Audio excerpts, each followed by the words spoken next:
Ubus na ang pera ng taong bayan sa akap, masaya na kayo. Alam mo, just in case na totoo yung sinabi mo na naubos na ang pera ng taong bayan sa akap, no? Just in case na totoo yan, aba, maganda pa rin yan. Alam mo kung bakit? Sino ba ang nakakatanggap ng akap? Hindi taong bayan din. Yung ayuda na akap-akap mo, Lola, hindi yan pangkalahatan.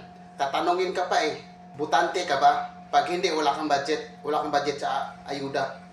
Hindi katulad kay Tatay Digong, nung pandemic, lahat binigyan ng ayuda. Yun ang totoong ayuda, hindi yung tatanungin ka, butante ka ba? Biruin mo, binigyan ng 10,000 ni PBBM. Ang 10,000 nila, ano na ngayon? 100,000. Lumago. Diba? Samantalang sa panahon ng tatay mo, puro pagnanakaw ang ginawa. Pagnanakaw! Iyak si Lola. Sige na, iyak mo lang, iyak yan. Parang gumaan ang pakiramdam mo. Akala ko ba nahiwalay na ang Facebook sa mga matanda? Gago! Dito pa rin pala. Ay, tama. Pinatawag pala strike hearing ang manager ng Mita. Kaya pinabalik ang mga matanda. Ayan, nagkalat na naman. Ang karamihan kasi mga iyakin mga matanda.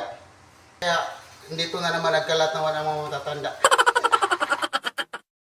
Dapat sana hiniwalay na talaga itong Facebook sa mga matanda Kasi nagkakalat lang dito sa social media.